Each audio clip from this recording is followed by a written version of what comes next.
Bismillahirrahmanirrahim. Alhamdulillahi rabbil alamin wassalatu wassalamu ala Rasulillah wa ala alihi wa sahbihi ajma'in. Amma ba'd. Assalamualaikum warahmatullahi wabarakatuh. Ngayon ay nasa pagpapatuloy pa rin tayo ng ating talakayin kaugnay po sa ad-da'awat wal adhkar al-ma'surah anin Nabi al-Mukhtar sallallahu alaihi wasallam. Ang mga panalangin at mga pag-alala o paggunita na nabanggit sa hadis ng Propeta Muhammad sallallahu alaihi wasallam. So ngayon ay dadako na tayo sa dua na babasahin natin sa taong nag-asawa. Ma yaqulu fi dua lil mutazawwij. Ano yung dapat na dua na babasahin natin sa taong bagong kasal. So sa hadis ni Abu Hurairah radhiyallahu anhu na kapag may kinasal, ang sinabi ng Propeta sallallahu alaihi wasallam sa kinasal, barakallahu lak wa baraka alaik wa jama'a bainakuma fi khair. Barakallahu lak wa baraka alaik wa jama'a bainakuma bi khair. Pag dalawa, barakallahu lakuma wa baraka alaykuma wa jama'a bainakuma bi khair. So ito ay dua para sa kanila sa napagkakaroon ng blessing, baraka sa kanilang kasal. Ngayon dadako tayo sa ma yaqulu idha atisa wa ma yuqalu lahu. Ano yung sasabihin natin kapag may bumahin? At ano naman ang sasagot? Sa hadis ni Abi Hurairah radhiyallahu anhu, anna Nabi sallallahu alaihi wasallam idza atasa ahadukum falyaqul alhamdulillah. Kapag may nagbahin, sabi ng Propeta sallallahu alaihi wasallam, ng isa sa inyo, sabihin niya alhamdulillah. Walyaqul lahu aw akhuhu aw sahibuhu yarhamukallah o yarhamukallah.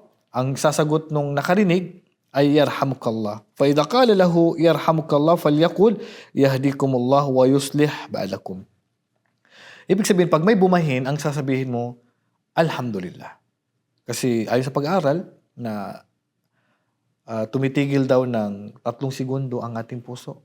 At sa ibang pag-aaral, pumapasok din yung dumi sa utak natin, kaya nababara ito, kaya na-atching tayo at nailalabas ito. Kaya naman, sasabihin natin, alhamdulillah, lahat ng papuri ay para lang sa Allah. Ibig sabihin, nagpapasalamat tayo sa Allah. Then, ang sino man nakarinig, sasabihin niya, yarhamukallah, kahabagan ka naman ng Allah. Then, pag narinig mo naman ito na ikaw na bumahin, ang sasagot mo, yahdikumullah wa yuslih ba'lakum. Yahdikumullah wa yuslih ba'lakum. Ngayon, idha takarrara al-utasu pazada 'ala al-wahida. Kapag naman may bumahin, pero sunod-sunod yung kanyang pagbahin. Ibig sabihin, sakit na. Ano naman ang dapat na gawin? An Salama bin al-Aqwa radhiyallahu anhu, nabanggit sa hadis ni Salama bin al-Aqwa na kalugdan daw siya ng Allah, kanina annahu sami'a an-nabi sallallahu alaihi wasallam wa atisa rajulun 'indahum. Narinig niya ang Propeta sallallahu alaihi wasallam, tapos mayroong lalaki na nagbahin sa time ng Propeta sallallahu alaihi wasallam na nandun siya. Faqala lahu yarhamukallah. Thumma atasa ukhra, sabi ng Propeta sallallahu alaihi wasallam, yarhamukallah. Katulad ng sasagot natin sa nagbahin. Ganun ang sabi naman sa isa. Faqala Rasulullah sallallahu alaihi wasallam, ar-rajulu mazkum. Ang lalaki ay may sakit na. Ang lalaki ay may sipon na.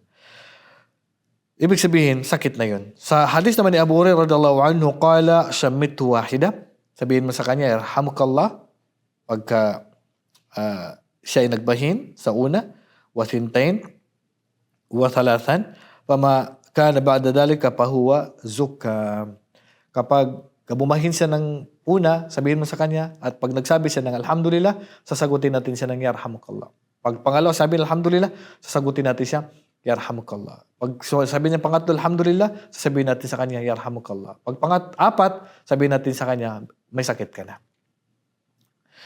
Wa akhraj Abu Dawud an Ubayd bin Rifa'a qala Rasulullah sallallahu alaihi wasallam yusammatul atisu thalathan fa idza zada fa in syi'ta shammitu fa in syi'ta fala.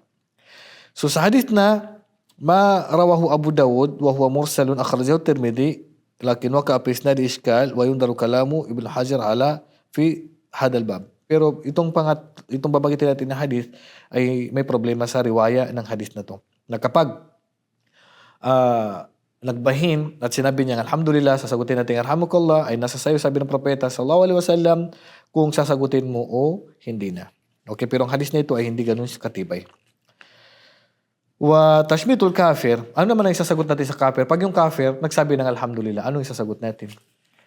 An Nabi Musa radhiyallahu anhu qala kana al-yahudu yata'atasuna 'inda Nabi sallallahu alaihi wasallam yarjuna an yaqula lahum yarhamukallah. Ang mga Hudyo sa time ng Propeta sallallahu alaihi wasallam, sila ay nagbabahin at nangangarap sila na naway sabihin ng Propeta sallallahu alaihi wasallam sa kanila na kahabagan nawa kayo ng Allah. Hinihintay nila na idua sila ng Propeta sallallahu alaihi wasallam ng ganung dua. Siyempre, Propeta magdudua sa iyo ng ganyan. Katanggap-tanggap sa Allah yun. Yaqulu, pag narinig ito ng Propeta sallallahu alaihi wasallam ang sinabi nila ng alhamdulillah, ang sasagot sa kanila ng Propeta sallallahu alaihi wasallam, yahdikumullah wa yuslih balakum. Hindi niya sinasabing, yarhamukallah. Ang sabi ng Propeta sallallahu alaihi wasallam, gabayan nawa kayo ng Allah at pagbutihin ang inyong kalagayan. So yun ang sagot kapag kafir ang nagbahin. Ang sasagot natin, yahdikumullah wa yuslih balakum, at hindi natin sila sasagutin ng yarhamukallah. Okay? Then, ano na ma yaf'alu idha tata'ab? Ano naman ang gagawin natin kapag naghihikab? Amma tata'ub falam yathbut fihi al-isti'adha wala ghayruha wa innama alladhi thabata al-amru biraddihi. Kapag naman may naghihikab, wala pong dalil na may binabasa po diyan. No, sabihin mong a'udhu billahi minash shaitanir rajim, wala po. Pero ang nabanggit sa hadith ay pipigilan. Ang nabanggit sa hadith ay pipigilan ang paghikab at wala pong particular na binabasa sa paghikab. Wallahu a'lam wa sallallahu ala nabiyyina Muhammadin wa ala alihi wa sahbihi ajma'in. Assalamu alaikum warahmatullahi wabarakatuh.